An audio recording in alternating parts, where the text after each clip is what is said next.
আসসালামু আলাইকুম viewers, welcome back to my channel cooking show by শাহানার। আজকের এপিসোডে আমি আপনাদের জন্য নিয়ে এসেছি সেমাই রেসিপি।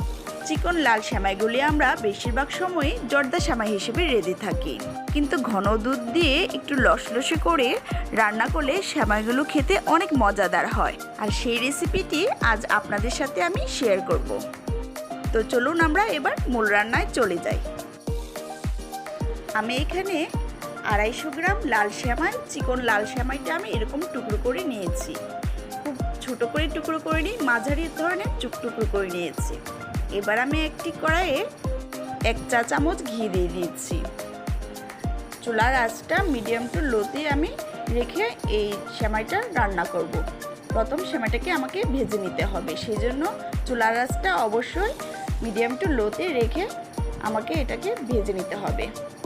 এবার আমি ঘিটাকে কড়াইয়ের চতুর্পাশে ছড়িয়ে দিচ্ছি। এবার আমি এতে দিয়ে দিচ্ছি কিশমিশ, দিয়ে দিচ্ছি আমি বেশ কয়েকটা, আর দিয়ে দিচ্ছি 6-7টা কাঠবাদাম আমি কেটে দিয়েছি মাঝখান থেকে। এগুলোকে আমি হালকা করে ভেজে নেব। এগুলো আমি ডেকোরেশনের জন্য হালকা করে ভেজে নিচ্ছি। বেশিক্ষণ ভাজবো না, লাল করে ভাজবো না, আমি হালকা করে এগুলোকে ভেজে নেব। আমার বাদামগুলো ভাজা হয়ে গিয়েছে, আমি এবারে এগুলোকে উঠিয়ে নেব।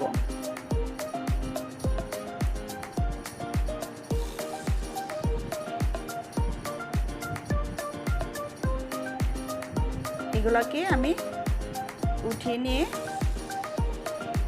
ওই ঘিতে আমি একটু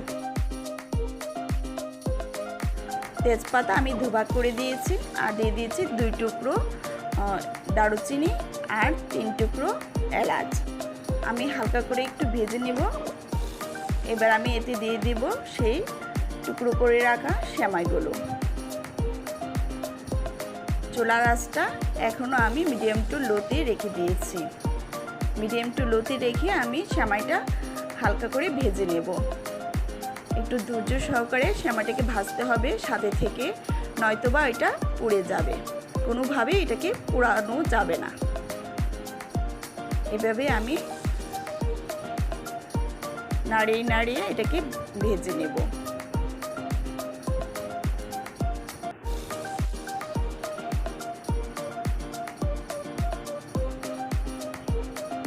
এটাকে ভাজার সময় একটু ভালোভাবে নাড়িয়ে চতুর্পাশ সমান করে ভাজতে হবে।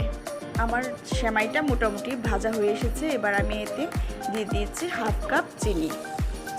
চিনিটা দিয়ে আমি আবার কিছুক্ষণ এটাকে নাড়িয়ে চাড়িয়ে ভেজে নেব।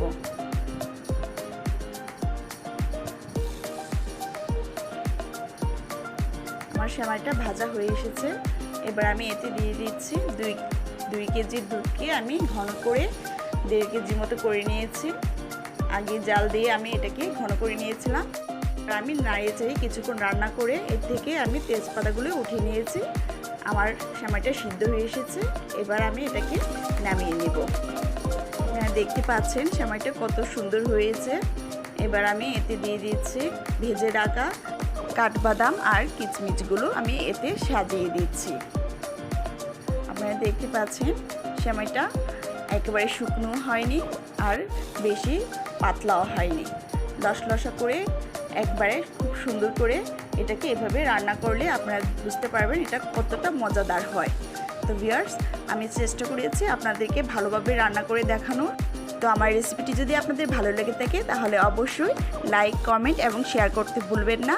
এবং আমার চ্যানেলটিকে যারা এখনও সাবস্ক্রাইব করেননি তারা অবশ্যই আমার চ্যানেলটিকে সাবস্ক্রাইব করে পাশে থাকা বেল আইকনটিতে ক্লিক করে দেবেন। তাহলে আমার চ্যানেলের নতুন নতুন নোটিফিকেশনগুলো আপনি পেয়ে যাবেন। আজ এই পর্যন্তই। আল্লাহ।